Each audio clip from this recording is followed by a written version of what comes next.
Capítulo 5. Leyes de la variación. 1. Efectos del cambio de condiciones. Hasta aquí he hablado algunas veces como si las variaciones, tan comunes en los seres orgánicos en domesticidad, y en menor grado en los que se hallan en estado natural, fuesen debidas a la casualidad. Esto, por supuesto, es una expresión completamente incorrecta, pero sirve para confesar francamente nuestra ignorancia de las causas de cada variación particular. Algunos autores creen que el producir diferencias individuales o variaciones ligeras de estructura es tan función del aparato reproductor como el hacer al hijo semejante a sus padres. Pero el hecho de que las variaciones ocurran con mucha más frecuencia en domesticidad que en estado natural y la mayor variabilidad en las especies de distribución geográfica muy extensa que en las de distribución geográfica reducida, llevan a la conclusión de que la variabilidad está generalmente relacionada con las condiciones de vida a que ha estado sometida cada especie durante varias generaciones sucesivas. En el capítulo primero procuré demostrar que los cambios de condiciones obran de dos modos: directamente sobre todo el organismo, o solo sobre determinados órganos, e indirectamente sobre el aparato reproductor. En todos los casos existen dos factores: la naturaleza del organismo, que, de los dos, es el más importante, y la naturaleza de las condiciones de vida. La acción directa del cambio de condiciones conduce a resultados definidos e indefinidos. En este último caso, el organismo parece hacerse plástico, y tenemos una gran variabilidad fluctuante. En el primer caso, la naturaleza del organismo es tal, que cede fácilmente cuando está sometida a determinadas condiciones, y todos o casi todos los individuos quedan modificados de la misma manera. Es dificilísimo determinar hasta qué punto el cambio de condiciones tales como las de clima, alimentación, etc., ha obrado de un modo definido. Hay motivos para creer que en el transcurso del tiempo los efectos han sido mayores de lo que puede probarse con pruebas evidentes. Pero podemos, seguramente, sacar la conclusión de que no pueden atribuirse simplemente a esta acción las complejas e innumerables adaptaciones mutuas de conformación entre diferentes seres orgánicos que vemos por toda la naturaleza. En los casos siguientes, las condiciones parecen haber producido algún ligero efecto definido. Forbes afirma que las conchas, en el límite sur de la región que habitan y cuando viven en aguas poco profundas, son de colores más vivos que las de las mismas especies más al norte o a mayor profundidad, pero esto, indudablemente, no siempre se confirma. Mr. Gould cree que las aves de una misma especie son de colores más brillantes en donde la atmósfera es muy clara que cuando viven en la costa o en islas. Igual está convencido de que el vivir cerca del mar influye en los colores de los insectos. Mockington da una lista de plantas que cuando crecen cerca de la orilla del mar tienen sus hojas algo carnosas, a pesar de no serlo en cualquier otro sitio. Estos organismos que varían ligeramente son interesantes, por cuanto presentan caracteres análogos a los que poseen las especies que están limitadas a lugares de condiciones parecidas. Cuando una variación ofrece la más pequeña utilidad a un ser cualquiera, no podemos decir cuánto hay que atribuir a la acción acumuladora de la selección natural y cuánto a la acción definida de las condiciones de vida. Así, es bien conocido de los peleteros que animales de una misma especie tienen un pelaje más abundante y mejor, cuanto más al norte viven, pero, ¿quién puede decir que parte de esta diferencia se deba a que los individuos mejor abrigados hayan sido favorecidos y conservados durante muchas generaciones, y qué parte a la crudeza del clima? Pues parece que el clima tiene alguna acción directa sobre el pelo de nuestros cuadrúpedos domésticos. Se podría dar ejemplos de variedades semejantes producidas por una misma especie en condiciones de vida iban diferentes como puedan concebirse, y por el contrario, de variedades diferentes producidas en condiciones externas iguales al parecer. Además, todo naturalista conoce innumerables ejemplos de especies que se mantienen constantes, esto es, que no varían en absoluto, a pesar de vivir en climas los más opuestos. Consideraciones tales como estas me inclinan a atribuir menos importancia a la acción directa de las condiciones ambientes que a una tendencia a variar debido a causas que ignoramos por completo. En un cierto sentido puede decirse que las condiciones de vida no solamente determinan, directa o indirectamente, la variabilidad, sino también que comprenden la selección natural, pues las condiciones determinan si ha de sobrevivir esta o aquella variedad.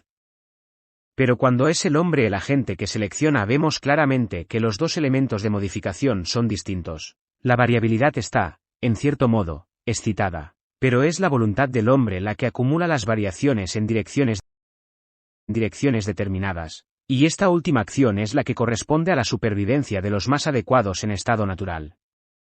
2. Efectos del mayor uso y desuso de los órganos en cuanto están sometidos a la selección natural.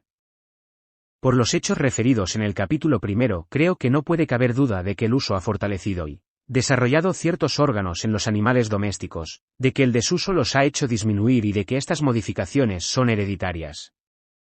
En la naturaleza libre no tenemos tipo de comparación con qué juzgar los efectos del uso y desuso prolongados, pues no conocemos las formas madres. Pero muchos animales presentan conformaciones que el mejor modo de poderlas explicar es por los efectos del uso y desuso.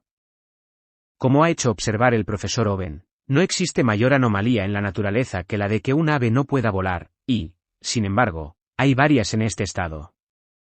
El Micropterus brachypterus, 21, de América del Sur, puede solo batir la superficie del agua, y tiene sus alas casi en el mismo estado que el pato doméstico de Aylesbury. Es un hecho notable el que los individuos jóvenes, según Mr. Cunningham, pueden volar, mientras que los adultos han perdido esta facultad.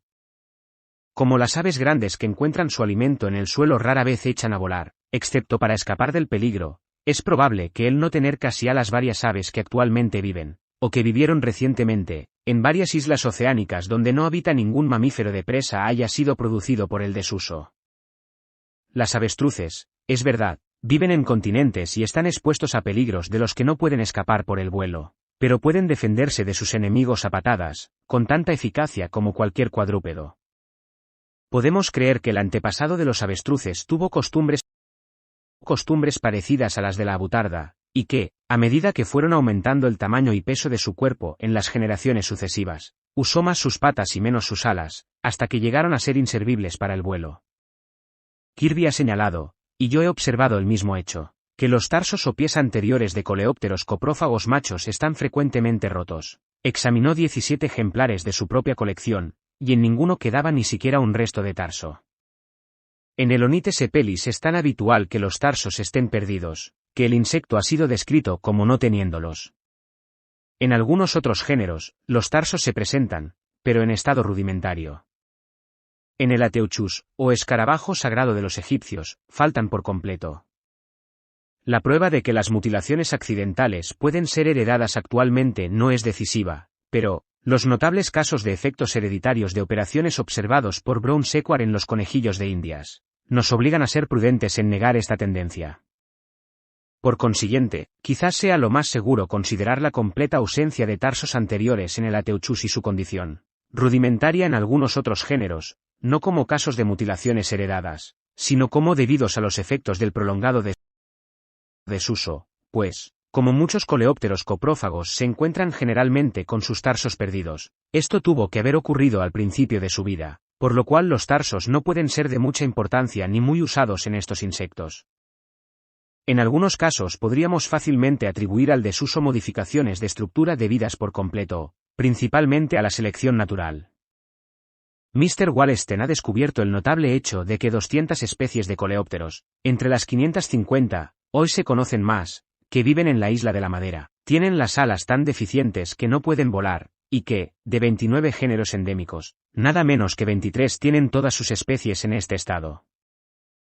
Varios hechos, a saber, que los coleópteros, en muchas partes del mundo, son con frecuencia arrastrados por el viento al mar y mueren, que los coleópteros en la isla de la Madera, según ha observado Mr. Wallerstein, permanecen muy escondidos hasta que el viento se calma y brilla el sol, que la proporción de coleópteros sin alas es mayor en las islas desiertas, expuestas a los vientos, que en la misma de la Madera, y especialmente, el hecho extraordinario, sobre el que con tanta energía insiste Mr. Wallerstein, de que determinados grupos grandes de coleópteros, sumamente numerosos en todas partes, que necesitan absolutamente usar de sus alas, faltan allí casi por completo. Todas estas varias consideraciones me hacen creer que la falta de alas en tantos coleópteros de la isla de la Madera se Los insectos de la isla de la Madera que no encuentran su alimento en el suelo y que, como ciertos coleópteros y lepidópteros que se alimentan de las flores, tienen que usar habitualmente sus alas para conseguir su sustento, según sospecha Mr. Wallerstein, no tienen sus alas en modo alguno reducidas, sino incluso más desarrolladas. Esto es perfectamente compatible con la selección natural, Pues cuando un nuevo insecto llegó por vez primera a una isla, la tendencia de la selección natural a desarrollar o reducir las alas dependería de que se salvase un número mayor de individuos luchando felizmente con los vientos, o desistiendo de intentarlo y volando raras veces o nunca.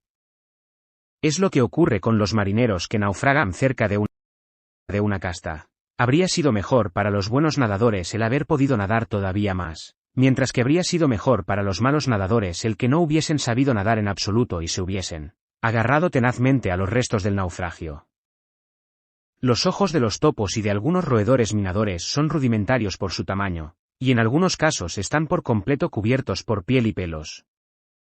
Este estado de los ojos se debe probablemente a reducción gradual por desuso, aunque ayudada quizá por selección natural. En América del Sur, un roedor minador, el tuco, Octenomis, es en sus costumbres aún más subterráneo que el topo, y me aseguró un español, que los había cazado muchas veces, que con frecuencia eran ciegos. Un ejemplar que conservé vivo se encontraba positivamente en este estado, habiendo sido la causa, según se vio en la disección, la inflamación de la membrana nictitante. Como la inflamación frecuente de los ojos tiene que ser perjudicial a cualquier animal, y como los ojos, seguramente, no son necesarios a los animales que tienen costumbres subterráneas, una reducción en el tamaño, unida a la adherencia de los párpados y al crecimiento de pelo sobre ellos, pudo en este caso ser una ventaja. Y, si es así, la selección natural ayudaría a los efectos del desuso. Es bien conocido que son ciegos varios animales pertenecientes a clases las más diferentes que viven en las grutas de Carniola y de Kentucky. En algunos de los crustáceos, el pedúnculo subsiste, aun cuando el ojo ha desaparecido. El pie para el telescopio está allí, pero el telescopio, con sus lentes, ha desaparecido.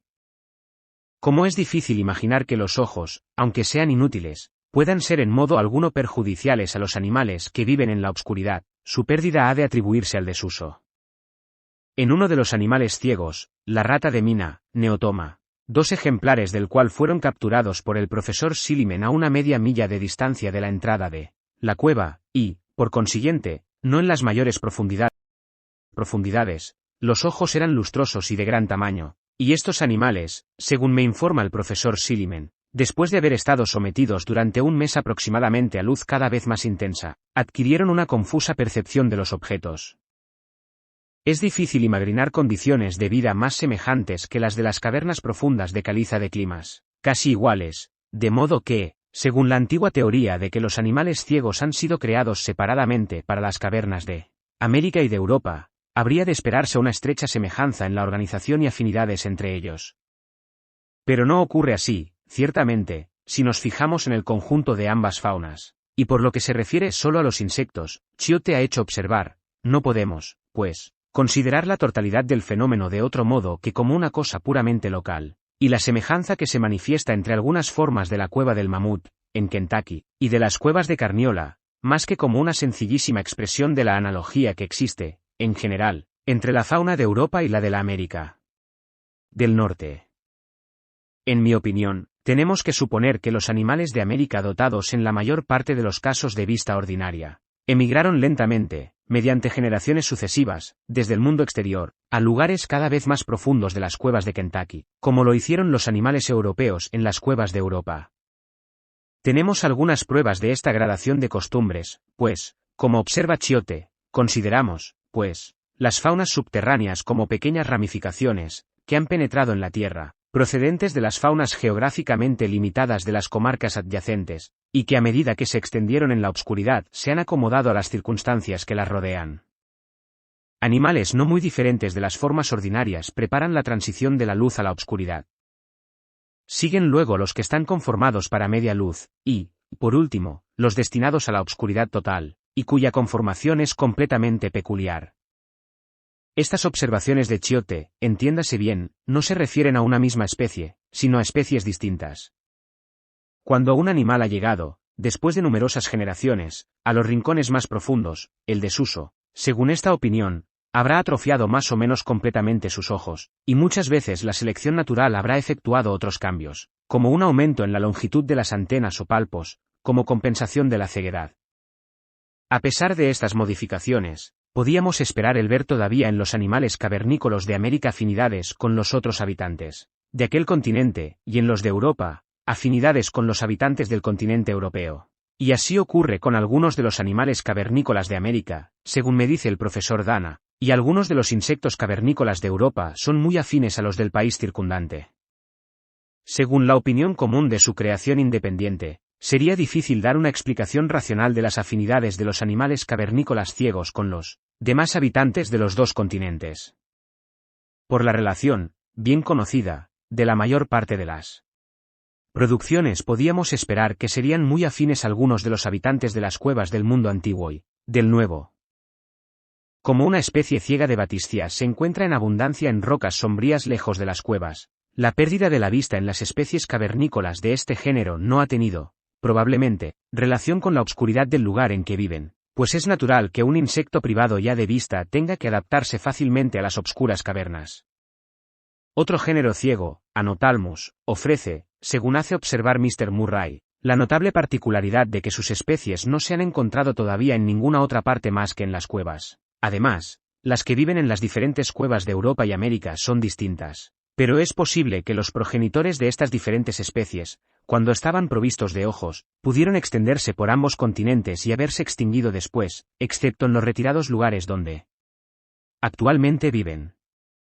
Lejos de experimentar sorpresa porque algunos de los animales cavernícolas sean muy anómalos, como ha hecho observar Agassiz respecto del pez ciego, el Ambliopsis, o como ocurre en el Proteus, ciego también, comparándolo con los reptiles, 22, de Europa. Me sorprende solo que no se hayan conservado más restos de la vida antigua, debido a la competencia menos severa a que habrán estado sometidos los escasos habitantes de estas obscuras moradas. 3. Aclimatación. Es hereditaria en las plantas la costumbre en la época de florecer, en el tiempo de sueño, en la cantidad de lluvia necesaria para que germinen las semillas, etc. Y esto me conduce a decir algunas palabras sobre la aclimatación. Es muy frecuente que especies distintas pertenecientes al mismo género habiten en países cálidos y fríos, y si es verdad que todas las especies del mismo género descienden de una sola forma madre, la aclimatación hubo de llevarse a cabo fácilmente durante una larga serie de generaciones. Es notorio que cada especie está adaptada al clima de su propia patria. Las especies de una región templada no pueden resistir un clima tropical, y viceversa. Del mismo modo, además, muchas plantas crasas no pueden resistir un clima húmedo, pero se exagera muchas veces el grado de adaptación de las especies a los climas en que viven. Podemos deducir esto de la imposibilidad en que nos encontramos con frecuencia de predecir si una planta importada resistirá o no nuestro clima, y del gran número de plantas y animales traídos de diferentes países, que viven aquí con perfecta salud.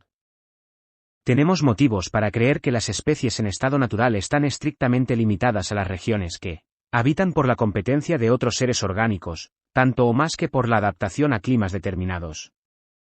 Pero, sea o no esta adaptación muy rigurosa, en la mayor parte de los casos tenemos pruebas de que algunas plantas han llegado naturalmente a acostumbrarse, en cierta medida, a diferentes temperaturas, esto es, a aclimatarse. Así, los pinos y rododendros nacidos de semillas recogidas por el Dr. Oker en plantas de las mismas especies que crecían a diferentes altitudes en el Himalaya, se ha observado que poseen diferente fuerza de constitución para resistir el frío. Mr. Thwaites me informa que ha observado hechos semejantes en Ceilán. Observaciones análogas han sido hechas por Mr. H. C. Watson en especies europeas de plantas traídas de las Islas Azores a Inglaterra, y podría citar otros casos. Por lo que se refiere a los animales, podrían presentarse algunos ejemplos auténticos de especies que en los tiempos históricos han extendido mucho su distribución geográfica desde latitudes calientes a las frías, y viceversa. Pero no sabemos de un modo positivo que estos animales estuviesen rigurosamente adaptados a sus climas primitivos, aun cuando en todos los casos ordinarios admitimos que así ocurre, ni tampoco sabemos que después se hayan aclimatado especialmente a sus nuevos países de tal modo que sean más adecuados a vivir en ellos de lo que al principio lo fueron. ¿Cómo podemos suponer que nuestros animales domésticos fueron primitivamente elegidos por el hombre salvaje? Porque eran útiles y porque criaban fácilmente en cautividad, y no porque se viese después que podían ser transportados a grandes distancias. La extraordinaria capacidad común a los animales domésticos, no solo de resistir los climas diferentes, sino también de ser en ellos completamente fecundos, criterio este mucho más seguro, puede ser utilizada como un argumento en tabe de que un gran número de otros animales, actualmente en estado salvaje, podrían fácilmente acostumbrarse a soportar climas muy diferentes. No debemos, sin embargo, llevar demasiado lejos este argumento, teniendo en cuenta que algunos de nuestros animales domésticos tienen probablemente su origen en varios troncos salvajes. La sangre de un lobo tropical y de uno ártico pueden quizá estar mezcladas en nuestras razas domésticas. La rata y el ratón no pueden considerarse como animales domésticos, pero han sido transportados por el hombre a muchas partes del mundo y tienen hoy una distribución geográfica mucho mayor que cualquier otro roedor, pues viven en el frío clima de las Islas Feroe, al norte, y de las Falkland, al sur, y en muchas islas de la zona tórrida. Por consiguiente, la adaptación especial puede considerarse como una cualidad que se injerta fácilmente en una gran flexibilidad innata de constitución, común la mayor parte de los animales.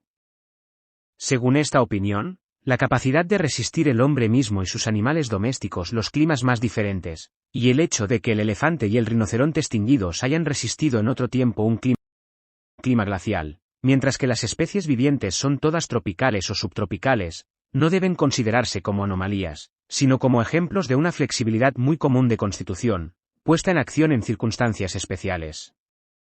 Es un problema obscuro el determinar qué parte de la aclimatación de las especies a un clima determinado es debida simplemente a la costumbre, qué parte a la selección natural de variedades que tienen diferente constitución congénita y qué parte a estas dos causas combinadas. Que el hábito o costumbre tiene alguna influencia, he de creerlo, tanto por la analogía como por el consejo dado incesantemente en las obras de agricultura, incluso en las antiguas enciclopedias de China, de tener gran prudencia al transportar animales de un país a otro. Y como no es probable que el hombre haya conseguido seleccionar tantas razas y subrazas de constitución, especialmente adecuadas para sus respectivos países, el resultado ha de ser debido, creo yo, a la costumbre. Por otra parte, la selección natural tendería inevitablemente a conservar aquellos individuos que naciesen con constitución mejor adaptada al país que habitasen.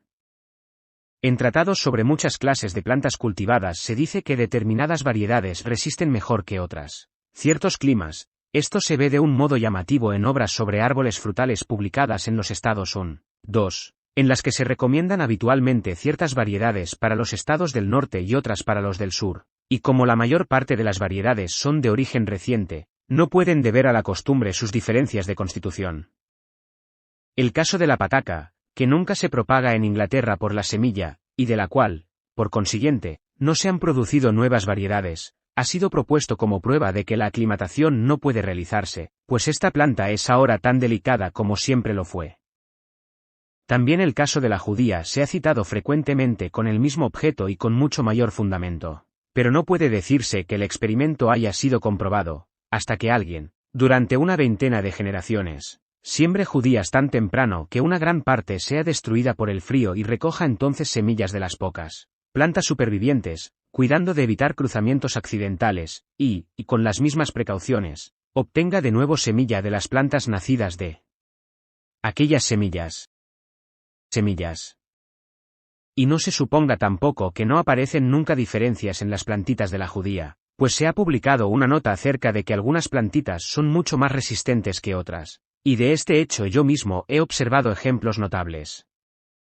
En general, podemos sacar la conclusión de que el hábito, o sea el uso y desuso, ha representado en algunos casos papel importante en la modificación de la constitución y estructura, pero que sus efectos con frecuencia se han combinado ampliamente con la selección natural de variaciones congénitas, y algunas veces han sido dominados por ella. 4. Variación correlativa. Con esta expresión quiero decir que toda la organización está tan ligada entre sí durante su crecimiento y desarrollo, que, cuando ocurren pequeñas variaciones en algún órgano y son acumuladas por selección natural, otros órganos se modifican. Es este asunto importantísimo, conocido muy imperfectamente, y, sin duda, pueden confundirse fácilmente aquí hechos de orden completamente distintos. Veremos ahora que la sola herencia da muchas veces una apariencia falsa de correlación. Uno de los casos reales más evidentes es el que las variaciones de estructura que se originan en las larvas o en los jóvenes tienden naturalmente a modificar la estructura del animal adulto.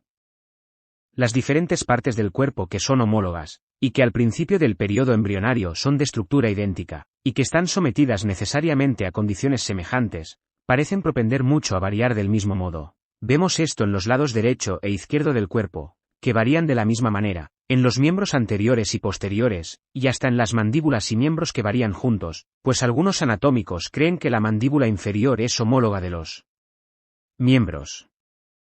Estas tendencias, no lo dudo, pueden ser dominadas por la selección natural. Así, existió una vez una familia de ciervos con solo el cuerno de un lado, y si esto hubiese sido de gran utilidad para la casta, es probable que pudiera haber sido hecho permanente por selección.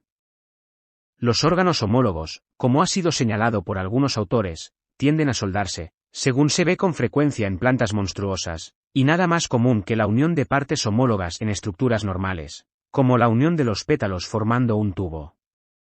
Las partes duras parecen influir en la forma de las partes blandas contiguas. Algunos autores creen que, en las aves, la diversidad en las formas de la pelvis produce la notable diversidad en las formas de sus riñones. Otros creen que, en la especie humana, la forma de la pelvis de la madre influye, por presión, en la forma de la cabeza del niño. En las culebras, según Schlegel, la forma del cuerpo y la manera de tragar determinan la posición y forma de algunas de las vísceras más importantes. La naturaleza de la relación es con frecuencia completamente obscura. Messier y Sid. Geoffroy Saint-Hilaire ha señalado con insistencia que ciertas conformaciones anómalas coexisten con frecuencia, y otras, raras veces, sin que podamos señalar razón alguna. ¿Qué puede haber más singular que la relación que existe en los gatos entre la blancura completa y los ojos azules, con la sordera, o entre la coloración mariposa y el sexo femenino, y, en las palomas, entre las patas calzadas y la piel que une los dedos externos, o entre la presencia de más o menos pelusa en los pichones al salir del huevo y el futuro color de su plumaje, y también la relación entre el pelo y los dientes en el perro turco desnudo, aun cuando en este caso, indudablemente, la homología entra en juego? Por lo que se refiere a este último caso de correlación, creo que difícilmente puede ser casual el que los dos órdenes de mamíferos que son más anómalos en su envoltura dérmica, los cetáceos, ballenas, etc., y los desdentados, armadillos, pangolins, etc., sean también, en general, los más anómalos en la dentadura, pero hay tantísimas excepciones de esta regla, según ha hecho observar Mr. Mivar, que tiene poco valor. No conozco caso más adecuado para demostrar la importancia de las leyes de correlación y variación, independientemente de la utilidad, y por consiguiente, de la selección natural, que el de la diferencia entre las flores exteriores y las interiores de algunas plantas compuestas y umbelíferas. Todo el mundo está familiarizado con la diferencia entre las florecillas periféricas y las centrales de la margarita, por ejemplo, y esta diferencia va acompañada muchas veces de la atrofia parcial o total de los órganos reproductores. Pero en alguna de estas plantas los frutos difieren también en forma de relieves. Estas diferencias se han atribuido algunas veces a la presión del involucro sobre las florecillas o a la presión mutua de estas, y la forma de los aquenios en las flores periféricas de algunas compuestas apoya esta opinión. Pero en las umbelíferas, según me informa el Dr. Oker, no son, de modo alguno, las especies con inflorescencias más densas las que con más frecuencia muestran diferencias entre sus flores, interiores y exteriores. Podría creerse que el desarrollo de los pétalos periféricos, quitando alimento de los órganos reproductores, produce su aborto, pero esto difícilmente puede ser la causa única, pues en algunas compuestas son diferentes los frutos de las florecillas interiores y exteriores, sin que haya diferencia alguna en las corolas. Es posible que estas varias diferencias estén relacionadas con la desigual afluencia de sustancias nutritivas hacia las florecillas centrales y las externas. Sabemos, por lo menos, que, en flores irregulares, las que están más próximas al eje están más sujetas a peloria, esto es, a ser anormalmente simétricas. Puedo añadir, como ejemplo de este hecho y como un caso notable de correlación, que en muchos geranios de jardín, Pelargonium, los dos pétalos superiores de la flor central del grupo pierden muchas veces sus manchas de color más oscuro. Cuando esto ocurre, el nectario contiguo está completamente abortado, haciéndose de este modo la flor central pelórica o regular. Cuando falta el color en uno solo de los dos pétalos superiores, el nectario no está por completo abortado, pero se encuentra muy reducido. Respecto al desarrollo de la corola, muy probablemente es justa la idea de Sprengel de que las florecillas periféricas sirven para atraer los insectos, cuyo concurso es sumamente ventajoso, o necesario, para la fecundación de estas plantas, y si es así, la selección natural puede haber entrado en juego. Pero, por lo que se refiere a los frutos, parece imposible que sus diferencias de forma, que no siempre son correlativas de diferencias en la corola, puedan ser en modo alguno beneficiosas. Sin embargo, en las umbelíferas estas diferencias son de importancia tan visible. Los frutos son a veces ortospermos en las flores exteriores y celospermos en las flores centrales, que han. Pig-Wire. De Candolle basó en estos caracteres las divisiones principales del orden. Por consiguiente, modificaciones de estructura, consideradas por los sistemáticos como de gran valor, pueden deberse por completo a las leyes de variación y correlación, sin que sean, hasta donde nosotros podemos juzgar, de la menor utilidad para las especies. Muchas veces podemos atribuir erróneamente a variación correlativa estructuras que son comunes a grupos enteros de especies y que, en realidad, son simplemente debidas a la herencia, pues un antepasado remoto puede haber adquirido por selección natural alguna modificación en su estructura, y después de millares de generaciones, otra modificación independiente, y estas dos modificaciones, habiéndose transmitido a todo un grupo de descendientes de costumbres diversas, se creería, naturalmente, que son correlativas de un modo necesario. Otras correlaciones son evidentemente debidas al único modo como puede obrar la selección natural. Por ejemplo, Alf. De Candolle ha señalado que las semillas aladas no se encuentran nunca en frutos que no se abren. Explicaría yo esta regla por la imposibilidad de que las semillas lleguen a ser gradualmente aladas por selección natural, sin que las cápsulas se abran, pues solo en este caso las semillas que fuesen un poco más adecuadas para ser llevadas por el viento pudieron adquirir ventaja sobre otras menos adecuadas para una gran dispersión. 5. Compensación y economía de crecimiento. Etienne Geoffroy Saint-Hilaire y Goethe propusieron, casi al mismo tiempo, su ley de compensación o equilibrio de crecimiento, o, según la expresión de Goethe, la naturaleza, para gastar en un lado, está obligada a economizar en otro. Creo yo que esto se confirma, en cierta medida, en nuestros productos domésticos. Si la sustancia nutritiva afluye en exceso a una parte u órgano, rara vez afluye, por lo menos en exceso, a otra parte, y así, es difícil hacer que una vaca dé mucha leche y engorde con facilidad. Las mismas variedades de col no producen abundantes y nutritivas hojas y una gran cantidad de semillas oleaginosas. Cuando las semillas se atrofian en nuestras frutas, la fruta misma gana mucho, en tamaño y calidad. En las aves de corral, un moño grande de plumas va acompañado generalmente de cresta reducida, y una barba o corbata, grande, de barbillas reducidas. Para las especies en estado natural, difícilmente se puede sostener que esta ley sea de aplicación universal, pero muchos buenos observadores, botánicos especialmente, creen en su exactitud. Sin embargo, no daré aquí ningún ejemplo, pues apenas veo medio de distinguir entre que resulte que un órgano se ha desarrollado mucho por selección natural, otro contiguo se ha reducido por este mismo proceso, o por desuso, y los resultados de la retirada efectiva de sustancias nutritivas de un órgano debido al exceso de crecimiento de otro contiguo. Sospecho también que algunos de los casos de compensación que se han indicado, lo mismo que algunos otros hechos, pueden quedar comprendidos en un principio más general, o sea, que la selección natural se está esforzando continuamente por economizar todas las partes de la organización.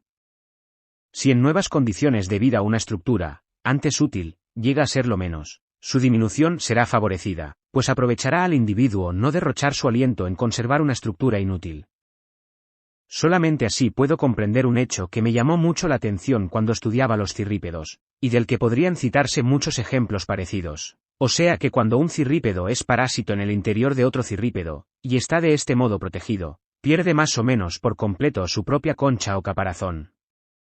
Así sucede en el macho de Hybla, y de un modo verdaderamente extraordinario, en Proteolepas, pues el caparazón en todos los otros cirrípedos está formado por los tres importantísimos segmentos anteriores de la cabeza, enormemente desarrollados y provistos de grandes nervios y músculos, mientras que en el Proteolepas, parásito y protegido, toda la parte anterior de la cabeza está reducida a un simple rudimento unido a las bases de las antenas prensiles. Ahora bien, el economizarse una estructura grande y compleja cuando se ha hecho superflua tiene que ser una ventaja decisiva para todos los sucesivos individuos de la especie, pues en la lucha por la vida, a que todo animal está expuesto, han de tener más probabilidades de mantenerse, por ser malgastada menos sustancia nutritiva. De este modo, a mi parecer, la selección natural tenderá, a la larga, a reducir cualquier parte del organismo tan pronto como llegue a ser superflua por el cambio de costumbres, sin que, en modo alguno, sea esto causa de que otro órgano se desarrolle mucho en la proporción correspondiente, y recíprocamente, la selección natural puede perfectamente conseguir que se desarrolle mucho un órgano sin exigir como compensación necesaria la reducción de ninguna parte contigua. 6. Las conformaciones múltiples rudimentarias y de organización inferior son variables. Según señaló Isidore Geoffroy Saint-Hilaire, parece ser una regla, tanto en las especies como en las variedades, que cuando alguna parte u órgano se repite muchas veces en el mismo individuo, como las vértebras en las culebras y los estambres en las flores poliándricas, el número es variable, mientras que la misma parte u órgano, cuando se presenta en número menor, es constante. El mismo autor, igualmente que algunos botánicos, ha observado además que las partes múltiples están muy sujetas a variar de conformación. Como la repetición vegetativa, para usar la expresión del profesor Owen, es una señal de organización inferior, la afirmación precedente concuerda con la opinión común de los naturalistas de que los seres que ocupan lugar inferior en la escala de la naturaleza son más variables que los que están más arriba. Supongo que la inferioridad significa aquí que las diferentes partes de la organización están muy poco especializadas para funciones particulares, y, mientras que una misma parte tiene que realizar labor diversa, podemos quizá comprender por qué tenga que permanecer variable, o sea porque la selección natural no conserve o rechace cada pequeña variación de forma tan cuidadosamente como, cuando la parte ha de servir para algún objeto especial, del mismo modo que un cuchillo que ha de cortar toda clase de cosas puede tener una forma cualquiera, mientras que un instrumento destinado a un fin determinado tiene que ser de una forma especial. La selección natural, no hay que olvidarlo, puede obrar solamente mediante la ventaja y para la ventaja de cada ser. 7. Los órganos rudimentarios, según se admite generalmente, propenden a ser muy variables. Insistiremos sobre este asunto, y solo añadiré aquí que su variación parece resultar de su inutilidad y de que la selección natural, por consiguiente, no ha tenido poder para impedir las variaciones de su estructura. 8. Los órganos desarrollados en una especie en grado o modo extraordinarios, en comparación del mismo órgano en especies afines, tienden a ser sumamente variables.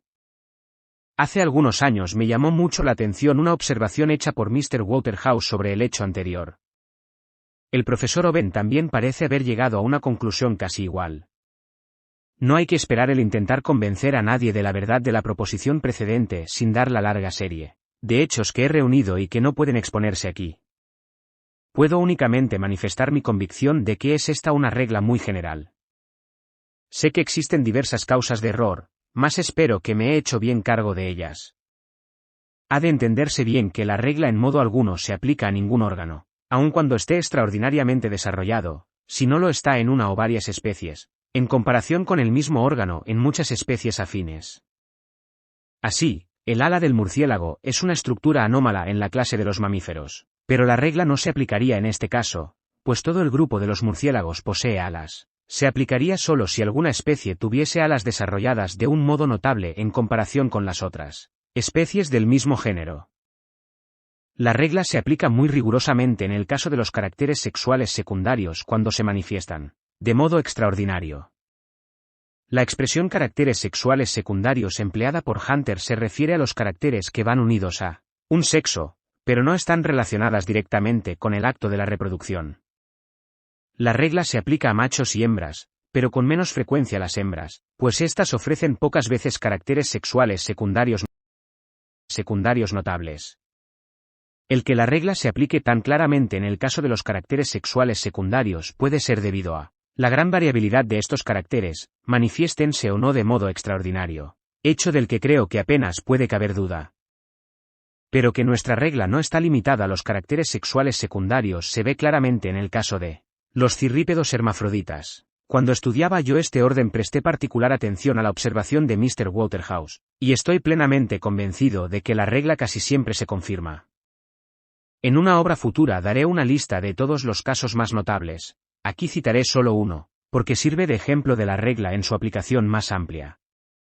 Las valvas operculares de los cirrípedos sesiles, bálanos, son, en toda la extensión de la palabra, estructuras importantísimas y difieren poquísimo, aun en géneros distintos, pero en las diferentes especies de un género, Pyrgoma, Estas valvas presentan una maravillosa diversidad, siendo algunas veces las valvas homólogas en las diferentes especies de forma completamente distinta, y la variación en los individuos de la misma especie es tan grande, que no hay exageración en decir que las variedades de una misma especie difieren más entre sí en los caracteres derivados de estos importantes órganos, que difieren las especies pertenecientes a otros géneros distintos.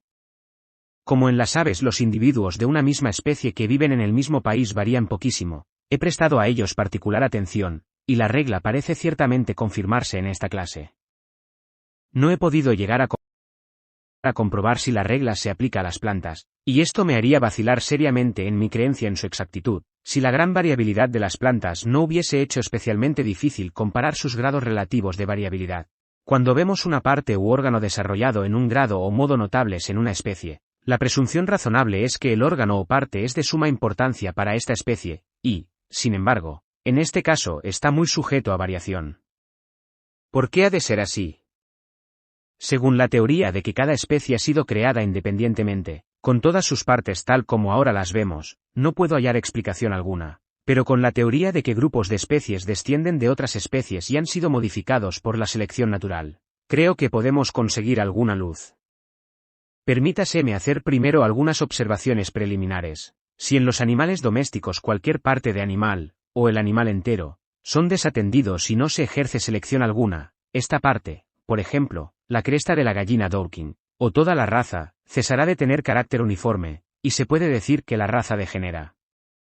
En los órganos rudimentarios y en los que se han especializado muy poco para un fin determinado, y quizá en los grupos polimorfos, vemos un caso casi paralelo, pues en tales casos la selección natural no ha entrado, o no ha podido entrar, de lleno en juego, y el organismo ha quedado así en un estado fluctuante. Pero lo que nos interesa aquí más particularmente es que aquellas partes de los animales domésticos que actualmente están experimentando rápido cambio por selección continuada son también muy propensas a variación. Considérense los individuos de una misma raza de palomas y véase qué prodigiosa diferencia hay en los picos de las tumblers o volteadoras, en los picos y carúnculas de las carriers o mensajeras inglesas, en el porte y cola de las colipavos, etc., puntos que son ahora atendidos principalmente por los avicultores ingleses. Hasta en una misma subraza, como en la paloma volteadora de cara corta, hay notoria dificultad para obtener individuos casi perfectos, pues muchos se apartan considerablemente del estándar o tipo adoptado. Verdaderamente puede decirse que hay una constante lucha entre la tendencia a volver a un estado menos perfecto, junto con una tendencia innata a nuevas variaciones, de una parte, y, de otra, la influencia de la continua selección para conservar la raza pura. A la larga, la selección triunfa, y nunca esperamos fracasar tan completamente que de una buena casta de volteadoras de cara corta obtengamos una paloma tan vasta como una volteadora común. Pero mientras la selección avance rápidamente hay que esperar siempre mucha variación en las partes que experimentan modificación. Volvamos ahora a la naturaleza. Cuando una parte se ha desarrollado de un modo extraordinario en una especie, en comparación con las otras especies del mismo género, podemos sacar la conclusión de que esta parte ha experimentado extraordinaria modificación desde el periodo en que las diferentes especies se separaran del tronco común del género. Este periodo pocas veces será extremadamente remoto, pues las especies rara vez persisten durante más de un periodo geológico. Modificaciones muy grandes implican variabilidad grandísima, muy continuada, que se ha ido acumulando constantemente por selección natural para beneficio de la especie.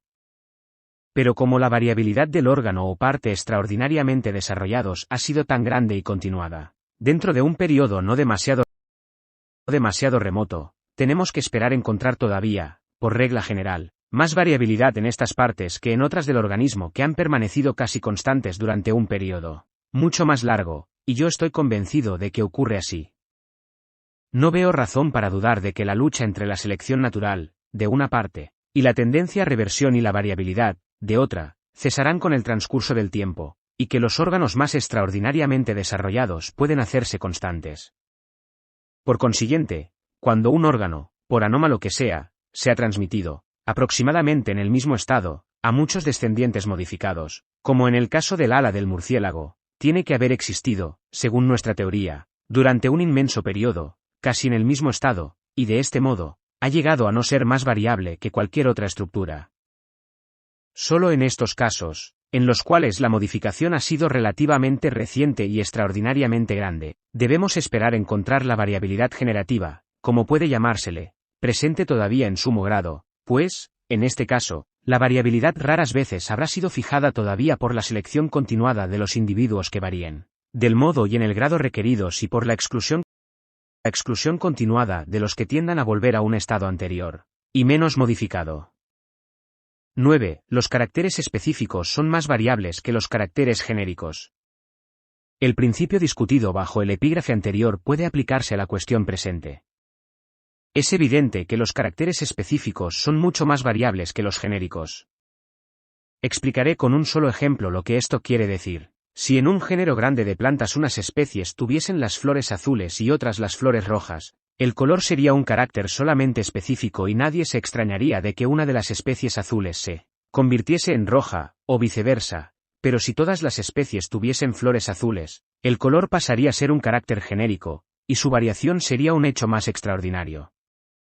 He elegido este ejemplo porque no es aplicable en este caso la explicación que darían la mayor parte de los naturalistas, o sea, que los caracteres específicos son más variables que los genéricos, debido a que están tomados de partes de menos importancia fisiológica que los utilizados comúnmente para clasificar los géneros.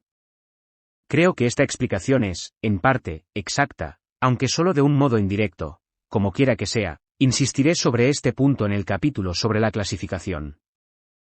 Sería casi superfluo aducir pruebas en apoyo de la afirmación de que los caracteres específicos ordinarios son más variables que los genéricos, pero, tratándose de caracteres importantes, he observado repetidas veces en obras de historia natural, que cuando un autor observa con sorpresa que un órgano o parte importante, que generalmente es muy constante en todo un grupo grande de especies, difiere considerablemente en especies muy próximas, este carácter es con frecuencia variable en los individuos de la misma especie. Y este hecho muestra que un carácter que es ordinariamente de valor genérico, cuando desciende en valor y llega a hacerse solo de valor específico, muchas veces se vuelve variable, aun cuando su importancia fisiológica puede seguir siendo la misma. Algo de esto se aplica a las monstruosidades, por lo menos, Isidore Geoffroy Saint-Hilaire no tiene, al parecer, duda alguna de que, cuanto más difiere normalmente un órgano en las diversas especies de un mismo grupo, tanto más sujeto a anomalías está en los individuos. Según la teoría ordinaria de que cada especie ha sido creada independientemente, ¿por qué la parte del organismo que difiere de la misma parte de otras especies creadas independientemente tendría que ser más variable que aquellas partes que son muy semejantes en las diversas especies? No veo que pueda darse explicación alguna. Pero, según la teoría de que las especies son solamente variedades muy señaladas y determinadas, podemos esperar encontrarlas con frecuencia variando todavía en aquellas partes de su organización que han variado en un periodo bastante reciente y que de este modo han llegado a diferir. O, para exponer el caso de otra manera, los puntos en que todas las especies del género se asemejan entre sí y en que difieren de los géneros próximos se llaman caracteres genéricos, y estos caracteres se pueden atribuir a herencia de un antepasado común, pues rara vez puede haber ocurrido que la selección natural haya modificado exactamente de la misma manera varias especies distintas adaptadas a costumbres más o menos diferentes, y como estos caracteres, llamados genéricos, han sido heredados antes del periodo en que las diversas especies se separaron de su antepasado común, y, por consiguiente, no han variado o llegado a diferir en grado alguno, o solo en pequeño grado, no es probable que varíen actualmente.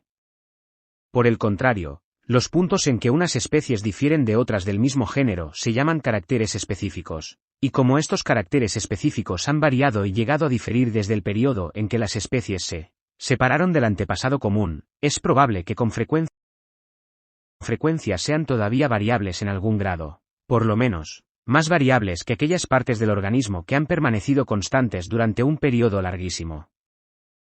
10. Los caracteres sexuales secundarios son variables. Creo que los naturalistas admitirán, sin que entre en detalles, que los caracteres sexuales secundarios son sumamente variables. También se admitirá que las especies de un mismo grupo difieren entre sí por sus caracteres sexuales secundarios, más que en otras partes de su organización. Compárese, por ejemplo, la diferencia que existe entre los machos de las gallináceas, en los que los caracteres sexuales secundarios están poderosamente desarrollados, con la diferencia entre las hembras. La causa de la variabilidad primitiva de estos caracteres no es manifiesta, pero podemos ver que no se han hecho tan constantes y uniformes como otros, pues se acumulan por selección sexual, que es menos rígida en su acción que la selección ordinaria, pues no acarrea la muerte, sino que da solo menos descendientes a los machos menos favorecidos. Cualquiera que sea la causa de la variabilidad de los caracteres sexuales secundarios, como son sumamente variables, la selección sexual habrá tenido un extenso campo de acción, y de este modo puede haber conseguido dar a las especies del mismo grupo diferencias mayores en estos caracteres que en los demás. Es un hecho notable que las diferencias secundarias entre los dos sexos de la misma especie se manifiestan, por lo común, precisamente en las mismas partes del organismo en que difieren entre sí las especies del mismo género. De este hecho daré como ejemplos los dos casos que, por casualidad, son los primeros en mi lista, y como las diferencias en estos casos son de naturaleza muy extraordinaria, la relación difícilmente puede ser accidental. El tener un mismo número de artejos en los tarsos es un carácter común a grupos grandísimos de coleópteros, pero en los éngidos, como ha hecho observar Westwood, el número varía mucho, y el número difiere también en los dos sexos de la misma especie. Además, en los himenópteros cavadores, la nerviación de las alas es un carácter de suma importancia, por ser común a grandes grupos, pero, en ciertos géneros, la nerviación difiere mucho en las diversas especies, y también en los dos sexos de la misma especie. Sir J. Laveck ha señalado recientemente que diferentes crustáceos pequeños ofrecen excelentes ejemplos de esta ley. En Pontella, por ejemplo, las antenas y el quinto par de patas proporcionan principalmente los caracteres sexuales. Estos órganos dan también principalmente las diferencias específicas. Esta explicación tiene una significación clara dentro de mi teoría. Considero todas las especies de un mismo género como descendientes tan indudables de un antepasado común como lo son los dos sexos de una especie. Por consiguiente, si una parte cualquiera del organismo del antepasado común, o de sus primeros descendientes, se hizo variable, es sumamente probable que la selección natural y la selección sexual se aprovechasen de variaciones de esta parte para adaptar las diferentes especies a sus diferentes lugares en la economía de la naturaleza, y también para adaptar uno a otro los dos sexos de la misma especie, o para adaptar los machos a la lucha con otros machos por la posesión de las hembras. Finalmente, pues, llego a la conclusión de que la variabilidad mayor en los caracteres específicos, o sean aquellos que distinguen unas especies de otras, que en los caracteres genéricos, o sean los que poseen todas las especies. La variabilidad frecuentemente extrema de cualquier parte que está desarrollada en una especie de modo extraordinario, en comparación con la misma parte en sus congéneres, y la escasa variabilidad de una parte, por extraordinariamente desarrollada que esté, sí es común a todo un grupo de especies. La gran variabilidad de los caracteres sexuales secundarios y su gran diferencia en especies muy próximas, y el manifestarse generalmente en las mismas partes del organismo, las diferencias sexuales secundarias y las diferencias específicas ordinarias, son todos principios íntimamente ligados entre sí.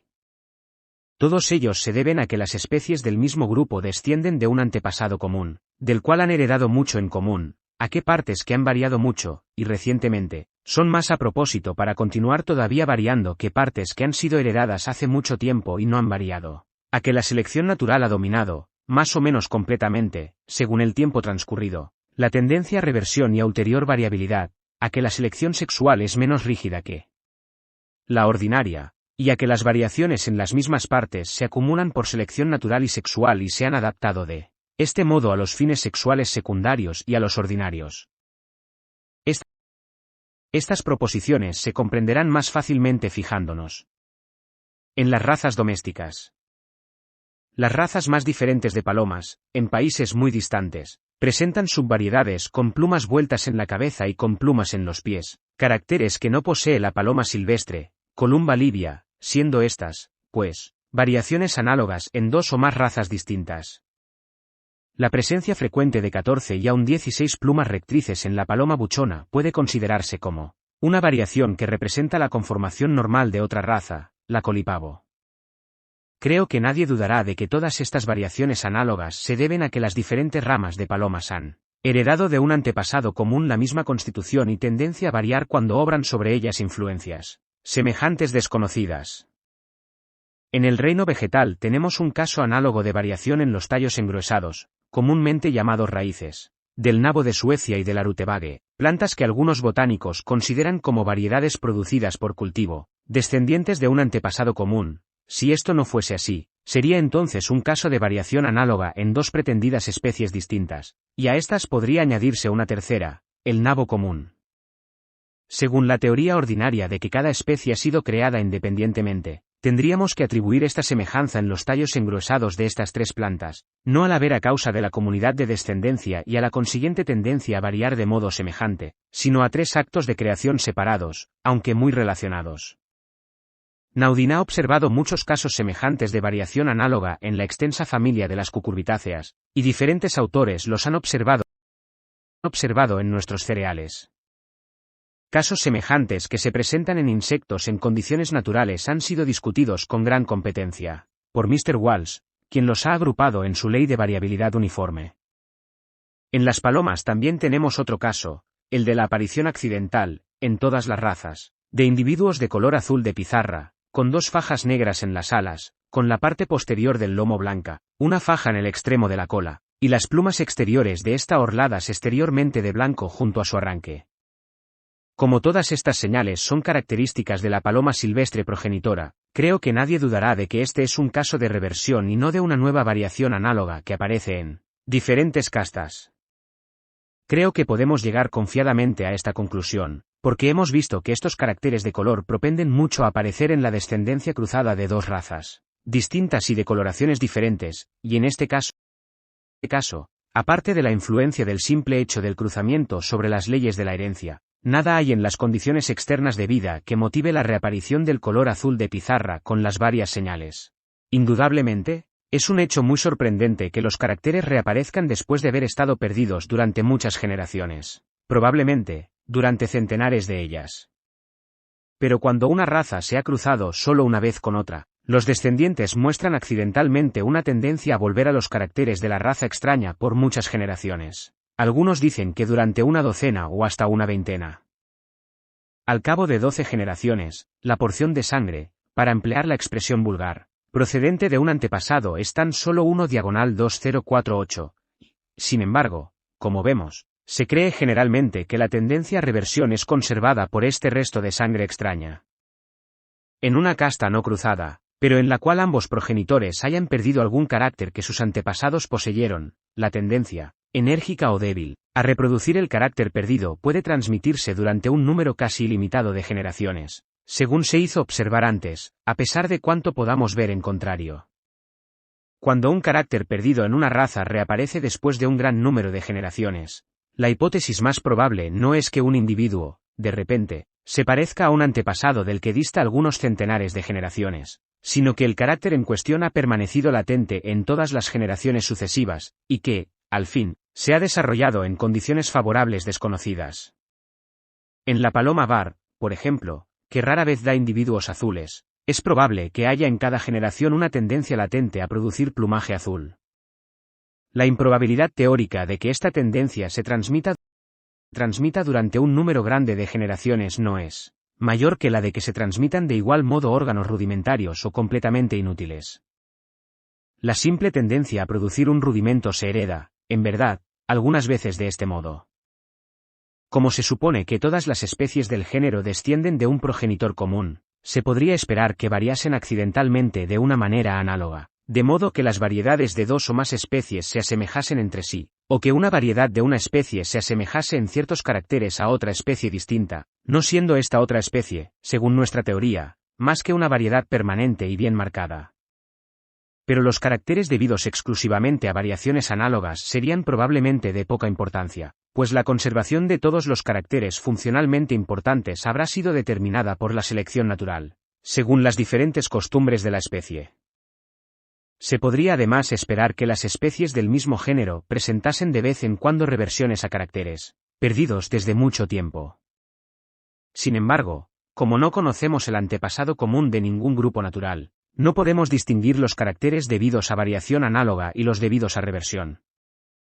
Si no supiésemos, por ejemplo, que la paloma silvestre, progenitora de las palomas domésticas, no tiene plumas en las pies ni plumas vueltas en la cabeza, no podríamos haber dicho si estos caracteres, en las razas domésticas, eran reversiones o solamente variaciones análogas, pero podríamos haber inferido que el color azul era un caso de reversión, por las numerosas señales relacionadas con este color, que probablemente no hubiesen aparecido todas juntas por simple variación, y especialmente.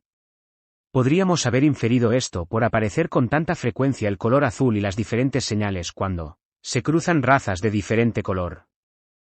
Por consiguiente, aun cuando en estado natural ha de quedar casi siempre en duda qué casos son reversiones o caracteres que existieron antes, y cuáles son variaciones nuevas y análogas, sin embargo, según nuestra teoría, deberíamos encontrar a veces en la variante descendencia de una especie caracteres que se presentan todavía en otros miembros del mismo grupo, e indudablemente ocurre así. La dificultad de separar las especies variables se debe, en gran parte, a las variedades que imitan, por decirlo así, a otras especies del mismo género. Se podría presentar también un catálogo considerable de formas intermedias entre otras dos formas, las cuales, a su vez, solo con duda pueden ser clasificadas como especies y esto, a menos que todas estas formas tan próximas sean consideradas como creadas independientemente, demuestra que al variar han tomado algunos de los caracteres de las otras. Pero la prueba mejor de variaciones análogas nos la proporcionan los órganos o partes que generalmente son constantes, pero que a veces varían de modo que se asemejan en algún grado a los mismos órganos o partes de una especie próxima. He reunido una larga lista de estos casos, pero en esta ocasión, como antes, tengo la gran desventaja de no poder citarlos. Puedo solo repetir que es seguro que ocurren estos casos y que me parecen muy notables.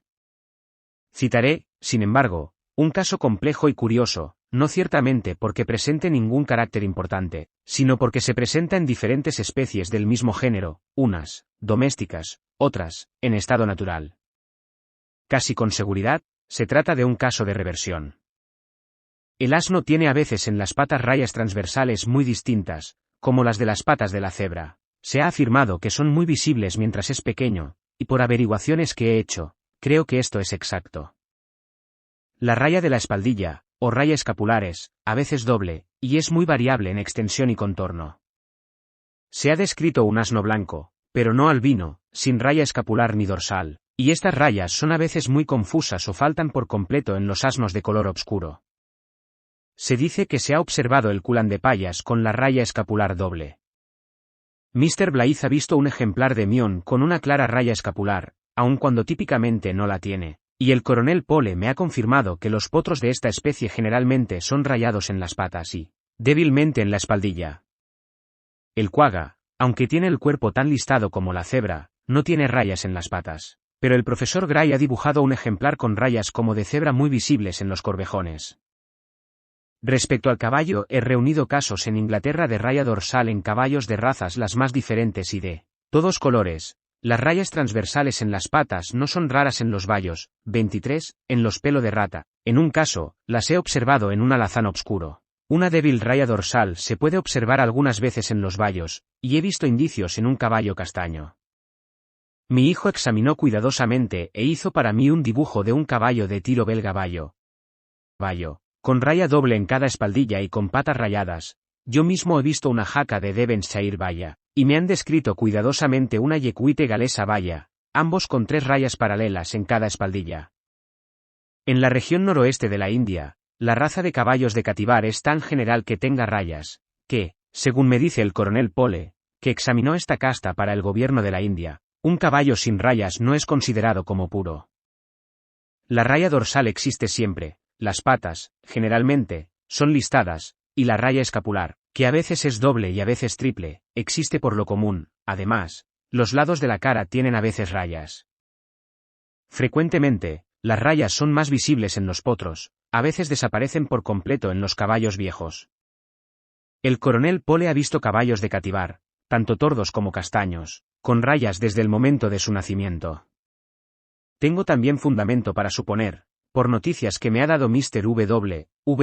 Edwards, que en el caballo de carreras inglés la raya dorsal es más frecuente en el potro que en el adulto.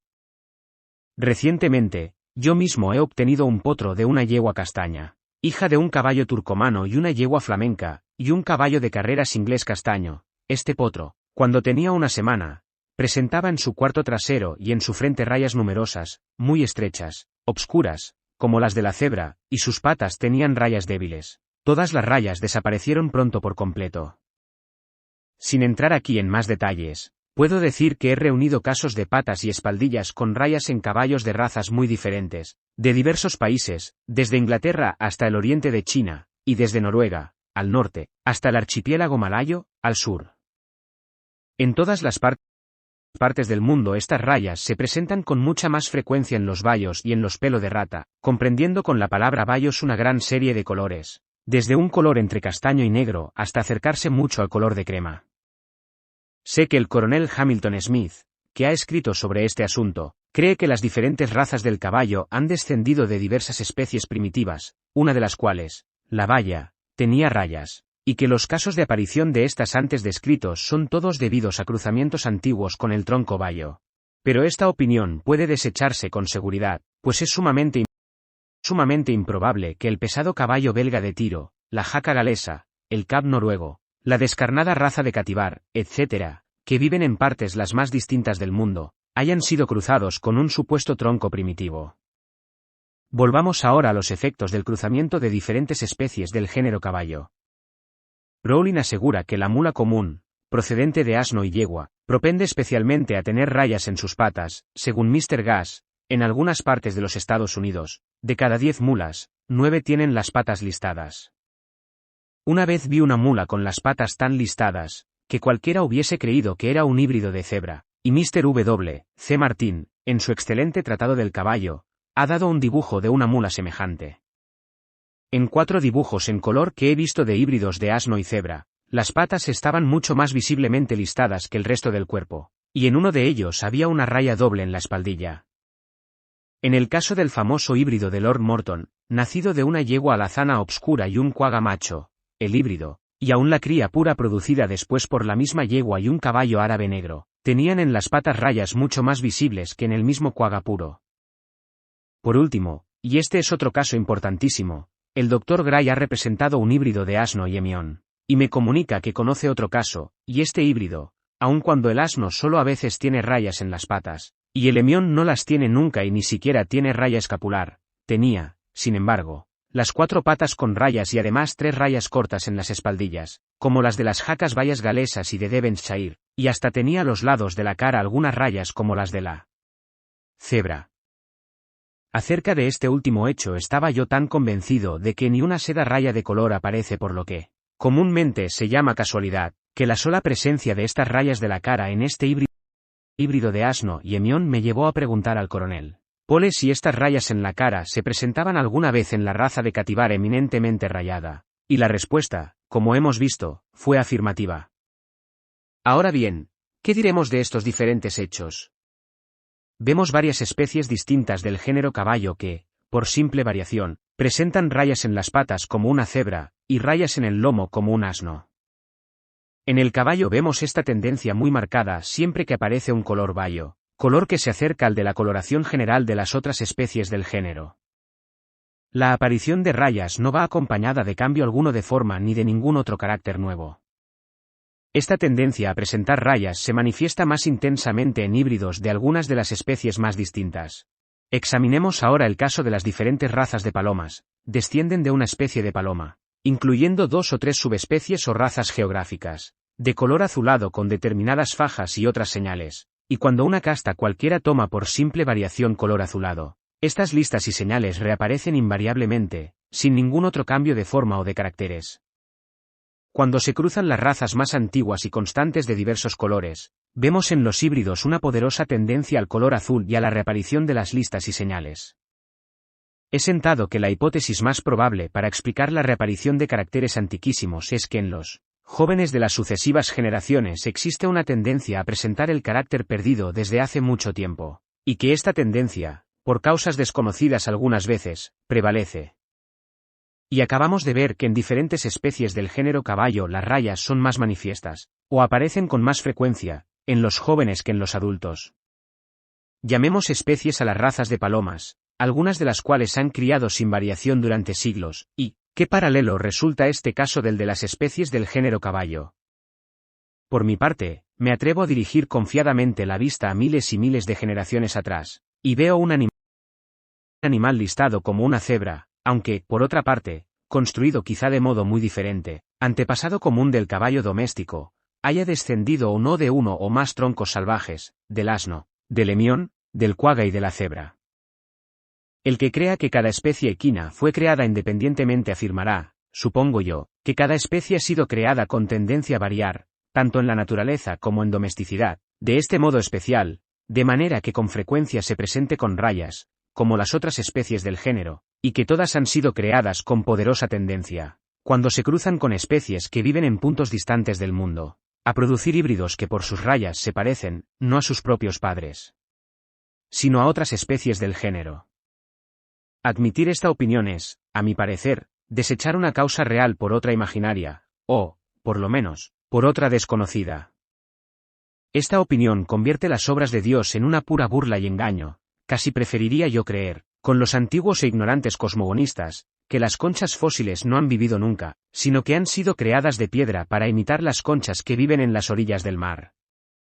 12. Resumen. Nuestra ignorancia de las leyes de la variación es profunda. Ni en un solo caso entre 100 podemos pretender señalar una razón por la que esta o aquella parte ha variado. Pero, siempre que tenemos medio de establecer comparación, parece que han obrado las mismas leyes al producir las pequeñas diferencias entre variedades de una especie y las diferencias mayores entre especies del mismo género. El cambio de condiciones, generalmente, produce simples variaciones fluctuantes, pero algunas veces produce efectos directos y determinados, y estos, con el tiempo, pueden llegar a ser muy acentuados, aun cuando no tenemos pruebas suficientes sobre este punto. La costumbre, produciendo particularidades de constitución, el uso, fortificando los órganos, y el desuso, debilitándolos y reduciéndolos, parecen haber sido en muchos casos de poderosa eficacia. Las partes homólogas tienden a variar de la misma manera y tienden a soldarse. Las modificaciones en partes externas influyen a veces en partes blandas e internas. Cuando una parte está muy desarrollada, quizá tiende a traer substancia nutritiva de las partes contiguas, y toda parte del organismo que pueda ser economizada sin detrimento será economizada. Los cambios de conformación en una edad temprana pueden influir en partes que se desarrollen después, e indudablemente ocurren muchos casos de variaciones correlativas cuya naturaleza no podemos comprender. Los órganos múltiples son variables en número y estructura, quizá debido a que tales órganos no se han especializado mucho para una función determinada, de manera que sus modificaciones no han sido rigurosamente refrenadas por la selección natural. Se debe probablemente a la misma causa el que los seres orgánicos inferiores en la escala son más variables que los superiores, que tienen todo su organismo más especializado. Los órganos rudimentarios, por ser inútiles, no están regulados por la selección natural, siendo, por tanto, variables. Los caracteres específicos, esto es, los caracteres que se han diferenciado después que las diversas especies del mismo género se separaron de su antepasado común, son más variables que los caracteres genéricos, o sea aquellos que han sido heredados de antiguo y no se han diferenciado dentro de este periodo. En estas observaciones nos referimos a partes u órganos determinados que son todavía variables, debido a que han variado recientemente, y de este modo, llegado a diferir. Pero hemos visto en el capítulo 2 que el mismo principio se aplica a todo el individuo, pues en una región donde se encuentran muchas especies de un mismo género, esto es, donde ha habido anteriormente mucha variación y diferenciación, o donde ha trabajado activamente la fábrica de esencias nuevas, en esta región y en estas especies encontramos ahora, por término medio, el mayor número de variedades. Los caracteres sexuales secundarios son muy variables y difieren mucho en las especies del mismo grupo. La variabilidad en las mismas partes del organismo ha sido generalmente aprovechada dando diferencias sexuales secundarias a los dos sexos de la misma especie, y diferencias específicas a las diversas especies de un mismo género. Un órgano o parte desarrollada en grado o modo extraordinario, en comparación de la misma parte u órgano en las especies afines, debe haber experimentado modificación extraordinaria desde que se originó el género, y así podemos comprender por qué muchas veces hayan de ser todavía mucho más variables que otras partes, pues la variación es un proceso lento y de mucha duración, y la selección natural, en estos casos, no habrá tenido aún tiempo de superar la tendencia a más variación y a reversión a un estado menos modificado. Pero cuando una especie que tiene un órgano extraordinariamente desarrollado ha llegado a ser madre de muchos descendientes modificados, lo cual, según nuestra teoría, tiene que ser un proceso lentísimo que requiere un gran lapso de tiempo, en este caso, La selección natural ha logrado dar un carácter fijo al órgano, por muy extraordinario que sea el modo en que pueda haberse desarrollado. Las especies que heredan casi la misma constitución de un antepasado común y están expuestas a influencias parecidas tienden naturalmente a presentar variaciones análogas, o pueden a veces volver a algunos de los caracteres de sus antepasados. Aun cuando de la reversión y variación análoga no pueden originarse modificaciones nuevas e importantes, estas modificaciones aumentarán la hermosa y armónica diversidad de la naturaleza. Cualquiera que pueda ser la causa de cada una de las ligeras diferencias entre los hijos y sus padres, y tiene que existir una causa para cada una de ellas, tenemos fundamento para creer que la continua acumulación de diferencias favorables es la que ha dado origen a todas las modificaciones más importantes de estructura en relación con las costumbres de cada especie.